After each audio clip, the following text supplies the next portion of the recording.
Ma'am, ये हमारे collection की सबसे बेस्ट ड्रेस है और इसमें आप बहुत सुंदर लग रही हैं। सही कहा, ये ड्रेस वाकई बहुत सुंदर है। मेरे हस्बैंड मुझे इस ड्रेस में देखकर बहुत खुश होंगे। मैम, आपके हस्बैंड नहीं आए? हाय माही। अरे आरव, तुम आ गए? यही है मेरे हस्बैंड आरव। मैं पूरे 5 साल बाद अपने बॉयफ्रेंड आरव को देख रही थी। आरव, क्या तुम हर टाइम ये पैनकेक ले आते हो? मैंने सोचा तुम्हें भूख लगी होगी, इसलिए मैं ये ले आया। लेकिन आरव, मुझे ये पैनकेक पसंद नहीं। अरे तुमने भी तो सुबह से कुछ नहीं खाया। ये लो, तुम इसे खा लेना। तभी मुझे आरव के साथ बिताए पल याद आते। मैं बुक पढ़ रही होती, तभी आरव कहता, अनवी, हमारे रिश्ते में बहुत कड़वाहट हो गई है। मुझे लगता है अब हमें अलग हो जाना चाहिए। ठीक है, लेकिन तुम्हें 1 महीना मेरे साथ ऐसे रहना होगा जैसे हम अपने शुरुआती दिनों में रहते थे। तो आरव हाँ कर देता। उसके बाद मैं आरव को याद दिलाती कि वह इन सालों में कितना बदल गया था। वह बाहर जाता तो मैं उसे गले लगने को कहती, तो आरव मुझे गले लगाता। आरव, आते टाइम मेरे लिए फ्लावर लेते आना। ओके। फिर मैं आरव को उसी पैनकेक के ठेले पर लेकर जाती जहाँ हम पहले जाया करते थे। तुम मुझे यहाँ क्यों लाई हो? हम किसी और सही रेस्टोरेंट में चलते हैं ना? अरे मैम, आप काफी टाइम बाद आई। अरे हाँ, वो हम बाहर चले गए थे ना, इसलिए। तभी मुझे याद आता कि पहले हम इस ठेले पर कितना आया करते थे। आरव, तुम्हें पता है मुझे यहाँ का पैनकेक बहुत पसंद है। अच्छा, तो फिर मैं अपनी जान को रोज यहाँ का पैनकेक खिलाया करूँगा। मुझे ये पैनकेक बहुत पसंद है। तुम खिलाते खिलाते थक जाओगे। मैं पहले की बातें याद कर रहा होता, तभी अनवी कहती, कहाँ खो गए आरव?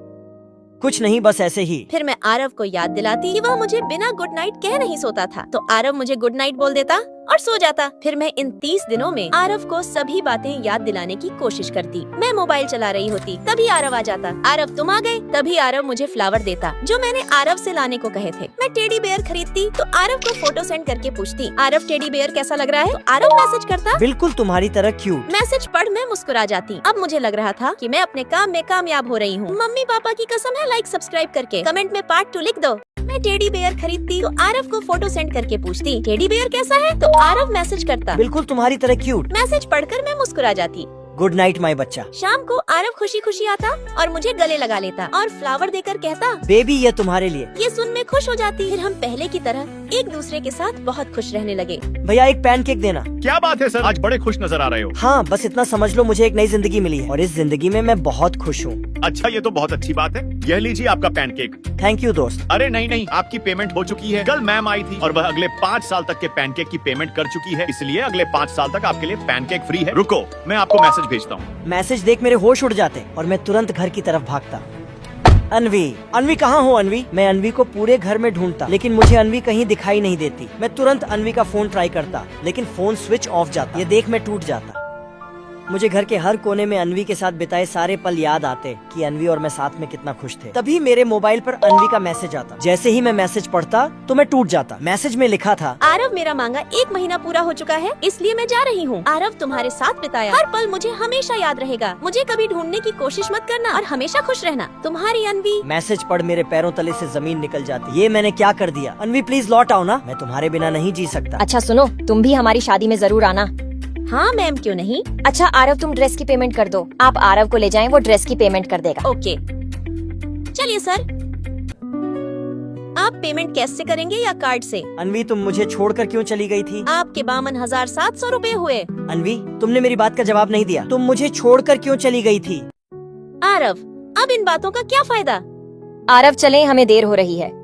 हाँ चलो। आरव जाता तो मैं उसे शादी की बधाई देती। नए जोड़े को शादी की बहुत बहुत बधाई हो। इस वीडियो का पार्ट 1 देखने के लिए नीचे वीडियो वाले ऑप्शन पर क्लिक करें और लाइक सब्सक्राइब करके कमेंट में अपनी प्यारी माँ का नाम बताएं। आज दोपहर की क्लास में लुल्ली सर अपने एक टॉपर स्टूडेंट को लेकर आ रहे हैं। वो हमसे अपना एक्सपीरियंस शेयर करने वाला था। यार कितना हैंडसम है, ये तो सर का फेवरेट स्टूडेंट लगता है। अरे जीनी कहाँ गई? वो देख, दरवाजे पर खड़ी है। अरे चलो जल्दी चलते हैं। आज इतनी एक्टिव क्यों हो गई? किससे मिलने का इतना शौक है? अरे चलो ना। ये तुम्हारे क्लास के टॉपर बहुत ही टैलेंटेड है। वाह, कितना स्मार्ट है। आज की क्लास में ये तुम्हारे सारे डाउट्स क्लियर करेंगे। ये मेरा क्रश है और इसकी ही वजह से मुझे पढ़ाई करनी पड़ रही है। मुझे थोड़ा काम है, मैं जा रही हूँ, तुम क्लास में रहना। ठीक है, तो आज मैं आप सबसे एक क्वेश्चन करूंगी और जो नहीं बता पाया उसे मुर्गा बनना पड़ेगा। सर, क्या मैं आपका व्हाट्सएप ले सकती हूँ? पहले अपने डिपार्टमेंट में टॉप 3 में आ जाओ, फिर दे दूंगा। मैं जरूर टॉप 3 में आऊंगी। क्या जीनी उसे पसंद करने लगी है? अरे उसकी पसंद का सम्मान करो, जज मत करो। जब से मुझे एक क्रश मिला है मैं दिन रात पढ़ाई कर रही हूँ। अरे जीनी, मिड टर्म एग्जाम में अभी 1 महीना है। इस बार का रिजल्ट मेरे लिए बहुत जरूरी है। उसका क्रश बहुत अच्छा है और जीनी खुद को उसके लेवल तक ले जाना चाहती है। ओह, अब समझ आया। अब पढ़ाई में और मजा आने लगा है। मैं रोज टाइम टेबल फॉलो कर रही हूँ, पूरी लगन से मेहनत कर रही हूँ। मैं जरूर अपने सीनियर प्रिंस के बराबर पहुंचूंगी और आगे चलकर पोस्ट ग्रेजुएशन भी करूंगी। उसके साथ खड़ी रहूंगी। अरे जीनी, रिजल्ट आ गया। मेरा कितना आया? तुम पहले नंबर पर हो। वाह, इतनी मेहनत करोगी तो कुछ भी हासिल कर सकती हो। मैंने कहा था ना, मैं कर सकती हूँ। लेकिन सुना है सीनियर टीना का बॉयफ्रेंड है। क्या? तो जीनी का पत्ता कट गया? तुम लोग क्या बात कर रहे हो? जीनी, एक बुरी खबर है। टीना का बॉयफ्रेंड है? अरे मुझे टीना पसंद नहीं है, मुझे तो वो सीनियर पसंद है। क्या? मतलब जो टीना के पीछे खड़े थे वही प्रिंस सीनियर? मुझे एहसास हुआ जब से मैंने अपने लिए एक क्रश बनाया है, मेरे सपनों में भी जान आ गई है। तुम्हारा क्रश वो सीनियर है? हाँ ठीक है, मैं उससे मिलने जा रही हूँ। असल में जीनी का क्रश बस एक बहाना था। उसने खुद के लिए एक टारगेट बनाया था, एक ऐसा इंसान। वैसे